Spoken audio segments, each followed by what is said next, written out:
Semana Económica presenta Diálogos de Carrera y del Futuro, con Patricia Canepa. Bienvenidos al podcast Diálogos de Carrera y del Futuro, un espacio creado para inspirar y promover una mentalidad de futuro en el trabajo. Soy Patricia Canepa y una vez al mes conversaré con personas disruptivas, tecnológicas y emprendedoras que son un ejemplo para otros porque piensan y actúan con un mindset de futuro. Hoy tengo el gran gusto de conversar con Percy Cannon, socio fundador del Grupo Azimut, coach corporativo y autor. Percy es peruano y vive en Estados Unidos, donde también es speaker y consultor de liderazgo en equipos. Bienvenido, Percy. Muchas gracias, Patricia. Un honor para mí. Encantada. Tú sabes, Percy, soy fan de tu podcast, The Career Accelerator, que en castellano se traduce más o menos al acelerador de carrera. Y me encantan sus consejos poderosos, me encanta que dure menos de 10 minutos y sobre todo creo que una de las cosas más valiosas para mí, por lo menos, es cuando compartes ejemplos reales y experiencias de vida que realmente nos sirven a todos, ¿no?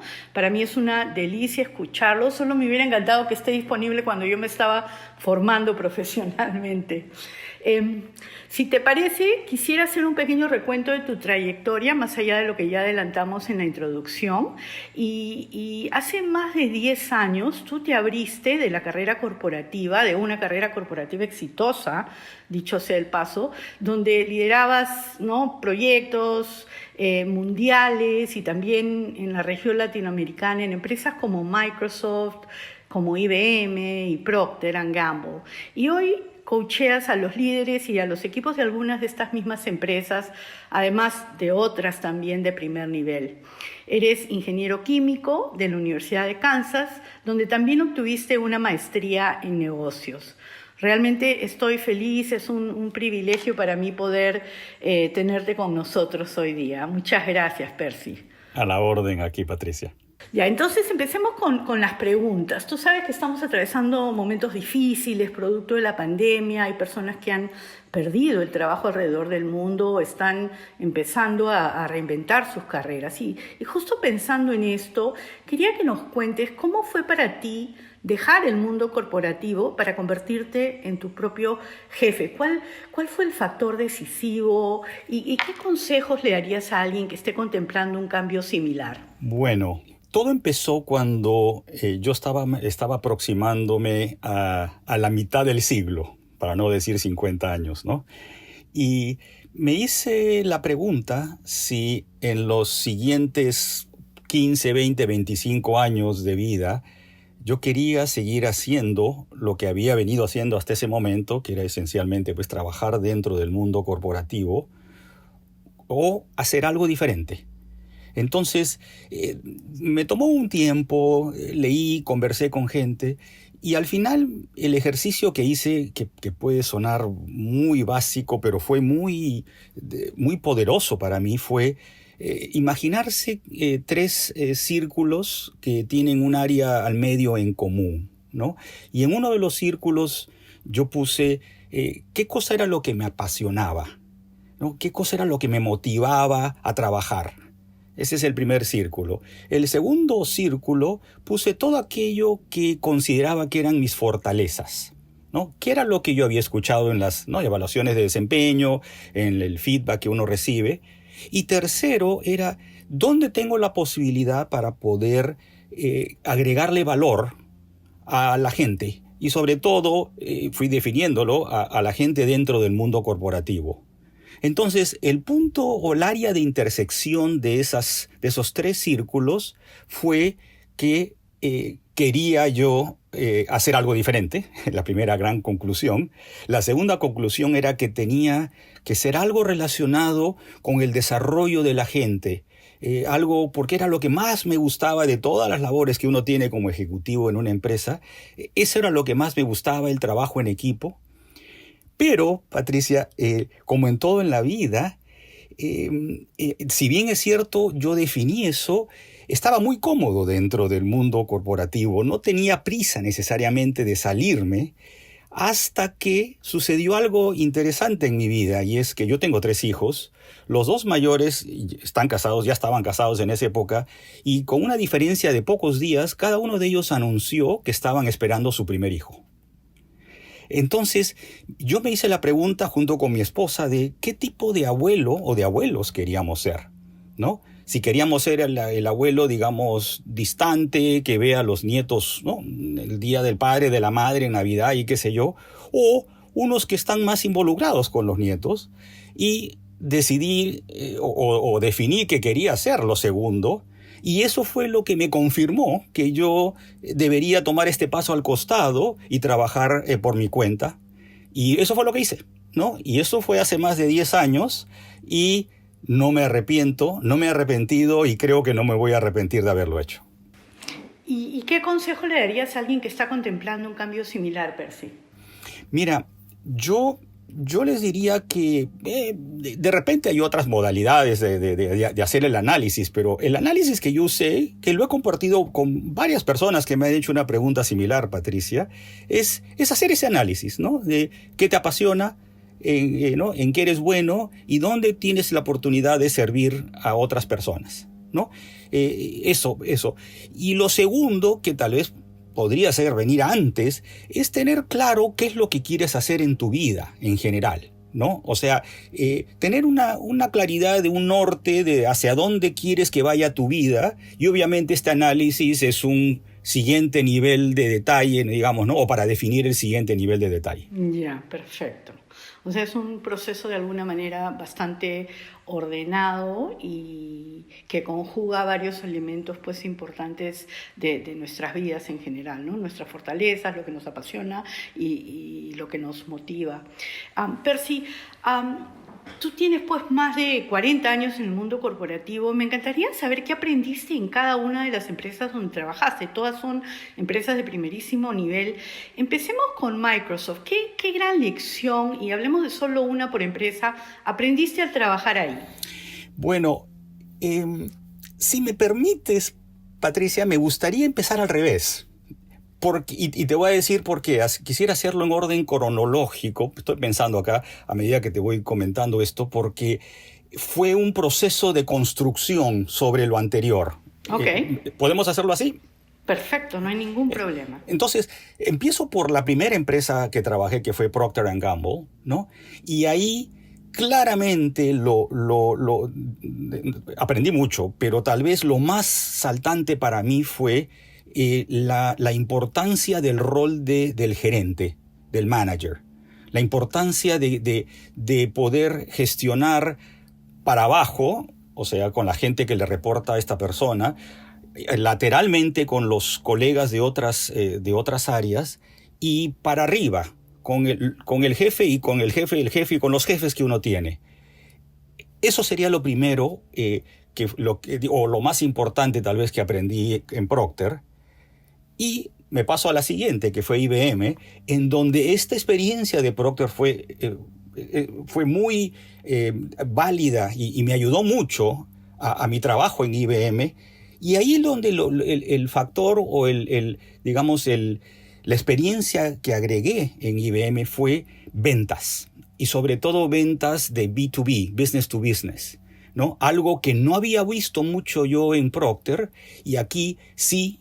Y el gran negocio, digamos, de IBM, el modelo de negocio es largamente B2B, y tiene bastantes diferencias con el business to consumer, ¿no? Entonces, aprendí de eso y aprendí obviamente del foco que le ponían en ventas. Y luego, en la tercera empresa que trabajé, que fue Microsoft, por donde empezaste la pregunta, ¿no? Ahí construí sobre el gerenciamiento, sobre las ventas B2B, ¿no? Y lo que creo que aprendí más de Microsoft fue, aprendí o adquirí una pasión por la tecnología, ¿no? Y tal vez era algo que lo tenía latente de antes, mirando para atrás, creo que desde la época universitaria mía, ya hace varias décadas, me acuerdo cuando recién salieron las primeras computadoras, ¿no? Me atraían la computación, pero por ahí no fue mi carrera inicialmente, Pero cuando llegué a Microsoft, esta pasión por la tecnología se me despertó y tal vez se me desarrolló. Y eso creo que fue lo más saltante que aprendí cuando estuve en Microsoft. Genial. Sí, esto que hablabas de Procter creo que es tan crítico y en mi propia experiencia como coach, aún en los niveles más altos, a veces falta esa visión más amplia, ¿no? Y en algunos casos, a veces las personas se centran mucho o en la relación con los pares y descuida la relación con el jefe o con la relación de los jefes más altos. O sucede también al revés, ¿no? Que bueno, a mis padres los veo a cada rato, ¿para qué tengo que dedicarles tanto tiempo?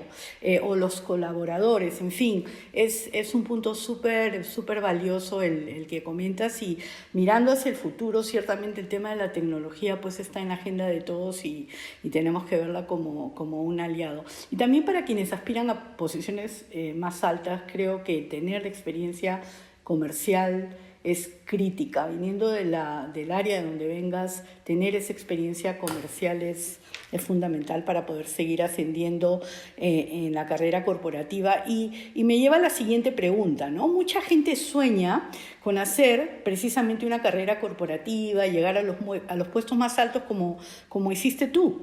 Ahora, pensando en el futuro del trabajo, ¿qué consejo de oro le darías a un joven que recién está empezando, a alguien que está en la mitad de su carrera y a alguien que ya logró estar en los niveles más altos? A ver, esta pregunta puede tener varias respuestas. Empezaría tal vez, Patricia, conectando con la anterior, justo con tu reflexión que lo importante que es saber trabajar, ¿no? Con la gente que está a un nivel más bajo tuyo, con los colaboradores, digamos, los colegas y pares, y con la gerencia o encima tuyo, ¿no?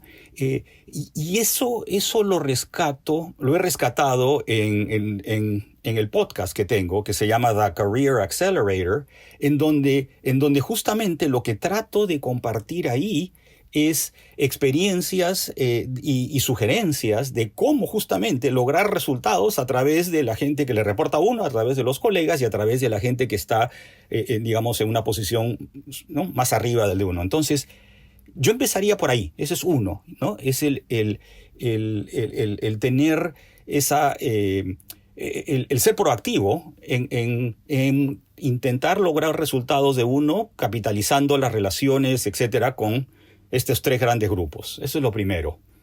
Lo segundo, Patricia, es, y me iría más al lado externo, es el valor de mercado de uno.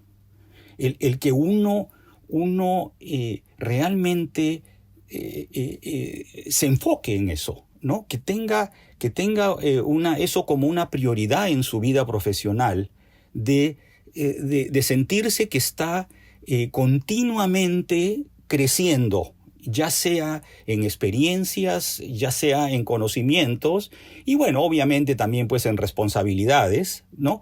Pero tener esa inquietud perenne, ¿no? De que hay que seguir aprendiendo, ¿no? Hay que seguir aprendiendo, y todo eso va a agregar obviamente a generar o a incrementar el valor de mercado de uno. Dos cosas más. Una es la mentoría. El que uno, y esto se aplica, voy a la segunda parte de tu pregunta, que era, ¿no?, la gente que está al inicio, al medio y al final, ¿no? La mentoría para mí ha sido personalmente un gran, pero gran factor, y aun cuando lo fue, han habido oportunidades en donde, digamos, después de que sucedió la situación, me di cuenta que no lo había inclusive utilizado lo suficiente, ¿no? Pero cuando digo mentoría me refiero primero a la típica mentoría, ¿no? Que es que uno, sobre todo aquel que está recién iniciando su carrera, que trate de encontrar a alguien que tiene una mayor experiencia, ya sea dentro de la misma empresa o puede ser alguien de afuera de la empresa, ¿no? Para que lo ayude a a justamente entender mejor cómo funcionan las cosas. Es una forma ¿no? de que recibir una ayuda sin que sea el compromiso o de estar hablando con el jefe, por ejemplo, ¿no? Entonces, y está también la mentoría inversa, ¿no? Que también esto va, creo yo, para ambas, ¿no? Para la persona que recién ingresa o que tiene poca experiencia en el trabajo, pero esa poca experiencia en el trabajo puede venir acompañada de una serie de experiencias y de conocimientos, por ejemplo, la típica que es la tecnología, como también, por ejemplo, la parte de las redes sociales, en donde la persona que ingresa al mundo laboral viene ya con un tremendo conocimiento, y hay gente dentro de las empresas, sobre todo aquellos que tienen un mayor, están ya 2, 3, 4 décadas dentro del mundo laboral, pueden no tenerla. Entonces es una gran oportunidad para que aquellos jóvenes que están empezando puedan ayudar a la empresa a través de la ayuda de estos ejecutivos, y también hay un beneficio adicional, obviamente, que se hacen conocidos por la gente más senior. Claro, así como hizo pues Jack Welch cuando hacía mentoring inverso cuando, no sé, en los años 90, me imagino, cuando empezó el auge de las nuevas tecnologías y cosas, convocaba a jóvenes para que le enseñen a hacer las cosas en la computadora que él no sabía cómo hacer. Ahora, pasemos al tema de los líderes en las empresas. Hoy trabajas con ellos, trabajas con sus equipos. ¿Cómo ha cambiado el diálogo y el tipo de preguntas que te hacen hoy sus líderes, ¿no? A raíz de la pandemia. Mira, el diálogo y el tipo de preguntas yo diría que ha ido evolucionando a lo largo de la pandemia, porque al principio obviamente era un poquito de incertidumbre, ¿no? De qué estaba sucediendo y cuánto tiempo iba a suceder, iba a mantenerse esta situación. Pero ahora lo que yo veo, Patricia, lo veo tanto como algo que está sucediendo, como que también lo veo como una oportunidad para que las empresas tal vez inviertan más tiempo y energía en esto. Es el foco en la gente. O sea, la mayoría de la gente que trabaja, que tiene un trabajo de escritorio, entre comillas, digamos, ¿no? Dentro de una empresa y que no está, digamos, pues en una línea de producción, etcétera, ¿no? Lo sabes, está trabajando de casa, ¿no? Y eso de por sí ha generado un distanciamiento. Nos guste o no nos guste, todos estamos más aislados. Y eso para mí y es el consejo que le doy a todo líder, a todo gerente con el que trabajo, o el que me pide algún consejo, es que se acerquen proactivamente a la gente. O sea, pero que no sea algo casual o algo, ¿no? Bueno, cuando tenga tiempo ya veremos y qué sé yo. No, que sea algo proactivo y algo estructurado, ¿no? Algo en donde no solo haya una frecuencia determinada, pero también haya una cierta, entre comillas, agenda, ¿no? Que es realmente involucrarse e interesarse por el empleado, ¿no? ¿Qué está haciendo? ¿Qué está sucediendo en su casa? ¿Tiene esposo o esposa que están también trabajando? ¿Tiene hijos que están estudiando en forma virtual? ¿No? ¿Qué necesidades tiene? ¿No? ¿En qué cosa puede el jefe o la jefa ayudarlo, ¿no? O la empresa, ¿no? Que se sienta el empleado que realmente su jefe se preocupa por esta persona, ¿no? Y que le oye, le escucha y que está dispuesto a ayudarlo, ¿no?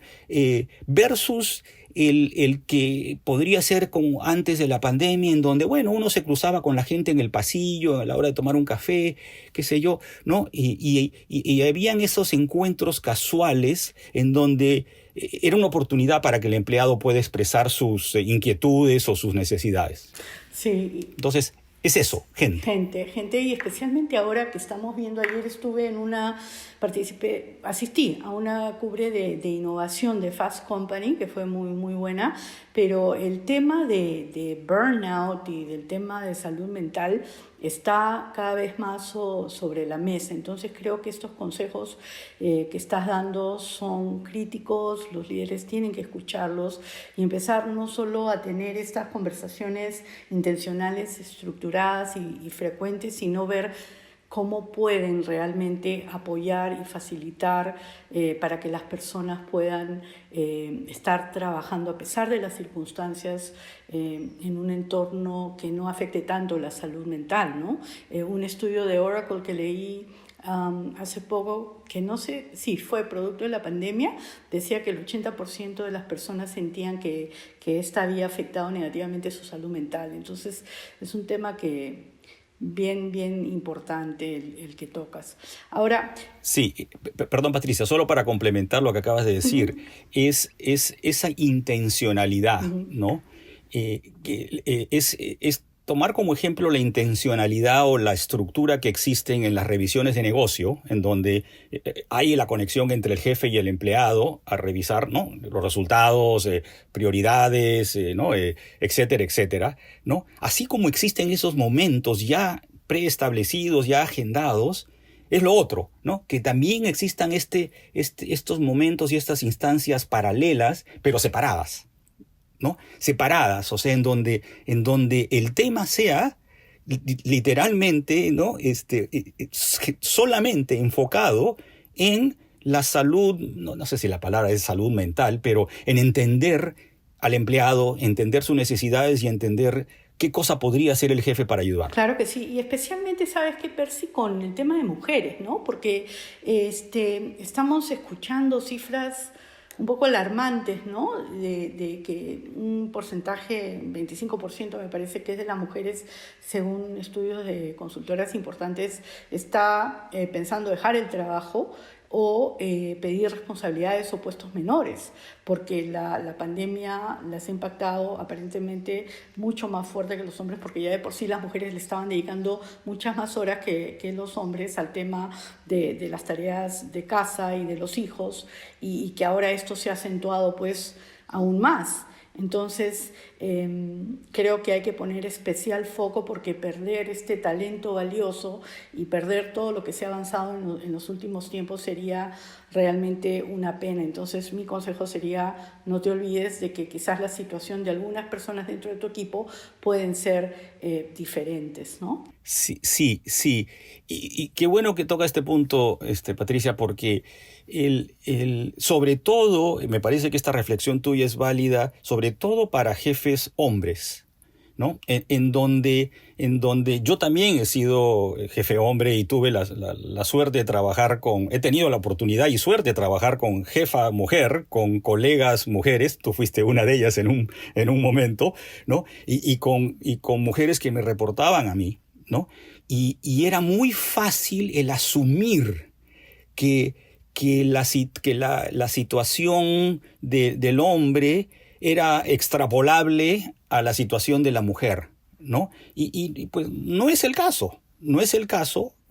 Y creo que esto aplica mucho más aún ahora en la pandemia, en donde justamente, ¿no?, hay que forzar esos momentos en donde el jefe pregunte: ¿qué necesitas, no? ¿Qué cosas tenemos que ajustar? El horario de trabajo, ¿cómo calza el horario de trabajo con el horario de los hijos, del colegio, ¿no? Antes, pues, antes de la pandemia, aquellas mujeres que tenían hijos, pues no, el hijo estaba en el colegio de 8 a 3 o qué sé yo, y no se preocupaba. Pero ahora lo veo con una hija mía que tiene 4 hijos. Lo veo con líderes mujeres con las que he tenido relación durante estos meses, ¿no? Que es un tremendo desafío el manejar ambas agendas, ¿no? Entonces, sí, me parece muy buena tu reflexión. Con mayor razón hay que tener esta conexión con las damas. Y creo que más que con las damas, con los hombres, o sea, este foco de tener estas conversaciones intencionales, estructuradas, personalizadas, diría yo, ¿no? Percy, Sí. se nos está cortando el tiempo, pero no quería dejarte de hacer dos preguntas. Una es, el mercado de coaching ha evolucionado muchísimo. Hoy en día hay coaches de todo tipo, hay una oferta tremenda para diversas situaciones. Solo para las personas que nos están escuchando, ¿qué es un coach corporativo? Y de acuerdo a tu experiencia, ¿qué diferencia al coach sobresaliente de los demás? Bueno, el coach corporativo es el coach, para ser redundante, que trabajan con ejecutivos, gerentes dentro de corporaciones, ¿no? O sea, digamos, el servicio de coaching se le da a ejecutivos y a gerentes dentro de corporaciones. Y eso es lo que yo hago, ¿no? Ese es digamos, el tipo, el perfil de las personas a las cuales yo le doy coaching. Ahora, la segunda pregunta era, ¿qué diferencia había? Sí. Perdón. ¿Qué cosa diferencia, de acuerdo a tu experiencia, a un coach sobresaliente versus los demás? Ok. Y esto aplica, yo te diría, no solo para el campo ejecutivo, sino en general, ¿no? Yo diría que lo más importante, creo yo, es que la persona, el ejecutivo, el gerente que esté deseando recibir un proceso de coaching, trabajar en un proceso de coaching con un coach, que esta persona tenga un buen conocimiento del coach. O sea, ¿a qué me refiero con esto? Que no sea alguien que se lo recomienda de repente a alguien de recursos humanos o no, y bueno, ya tiene el coach. No, que participe realmente en la búsqueda de este coach, si tiene la posibilidad que evalúe 2 o 3, porque lo más importante es que este empleado, este ejecutivo, vea de que el coach le va a agregar valor. O sea, digo, suena muy básico, pero que sienta que desde la primera conversación, ¿no? Hay algo que aprender de esta otra persona, y esta persona va a ayudarlo a que crezca, ¿no? A eso me refería con agregarle valor, ¿no? Suena muy básico, pero ese diría yo que es el punto más importante. Ahora, ¿cómo hacer eso? Hay 3 sugerencias bastante puntuales, ¿no? Una es que hay una química, ¿no? Tiene que haber una química, porque si entre el coach y el coachee, vamos a usar esa palabra, no existe una transparencia, no es un momento agradable, entonces probablemente el proceso no va a ser muy exitoso. Segundo, es que sienta que hay una metodología detrás, ¿no? Que no es algo que es aleatorio, ¿no? Sino que hay una cierta metodología que debería incluir objetivos, criterios de éxito, ¿no? ¿Qué quisiera yo de acá a 6 meses, cuando termine este proceso, haber aprendido? ¿En dónde me gustaría haber crecido? Y tercero, referencias, ¿no? Preguntarle a gente similar al perfil de uno, ¿no? Que trabajó con este coach, ¿qué aprendió? ¿Cómo le fue? Genial. Entonces estamos hablando de química, de tener objetivos y criterios de éxito claros, y también levantar referencias sobre el coach, lo que da una experiencia idealmente sobresaliente, ¿no? Ahora, ya para cerrar, te iba a preguntar qué 3 libros recomiendas, pero como ya se nos acabó el tiempo, por lo menos dime un libro que tú crees que es súper importante leer para sobrevivir en el mundo del trabajo, y por qué. A ver, difícil, pero uno, si me pides que escoja uno, es Go Giver, The Go Giver, que en español es dar para recibir. Y no me gusta el título en español. No es para mí una buena traducción de la filosofía de este libro. Pero lo que hace... ¿Ese es el de Adam Grant? ¿Sí? No, este es de Bob Burg. Okay. Es The Go Giver. Okay. Y lo que el mensaje del libro es cómo tener un mindset, ¿no? Mental, de que toda persona con la que uno se mantiene, uno establece un contacto, ¿cómo le puedo agregar valor? Okay. Es eso. Creo que lo has comentado en tu podcast también, sí, ¿no? En más de uno. Sí, es empezar por la otra persona, ¿no? ¿Qué cosa necesita la otra persona? ¿Qué tengo yo que le puede agregar valor a la otra persona? Versus lo un poco típico, ¿no? Que es, a ver, ¿no? ¿Qué puedo sacarle yo de provecho? ¿No? Entonces, si uno se fuerza a pensar en qué es lo que necesita la otra persona, ¿no? Le va a agregar más valor y eventualmente el mundo es bastante pequeño y las cosas dan vueltas y uno de alguna forma regresa, tal vez directa o indirectamente a uno. Pero ese es el mensaje del libro. Te pasaste, Percy. Muchísimas gracias por compartir tu experiencia y aprendizajes. Ha sido un gusto, como siempre, conversar contigo. Muchas gracias por acompañarnos. A la orden, Patricia, cuando quieras, con todo gusto. Encantada. Puedes conocer más sobre Percy Cannon en LinkedIn y en su página web cannon.consulting. Su libro sobre definir tu misión personal, The Business Apostolate en inglés, o una traducción similar en castellano sería Pautas para definir y alcanzar tu misión personal, está disponible en Amazon, en inglés. Y si quieres ser un mejor profesional, no dejes de escuchar su podcast The Career Accelerator en Apple o en Spotify. 1.000.000 de gracias a todos ustedes por escucharnos. Si les gustó el podcast Diálogos de Carrera y del Futuro, no duden en compartirlo y en calificarlo. Los esperamos en el próximo episodio. Muchas gracias.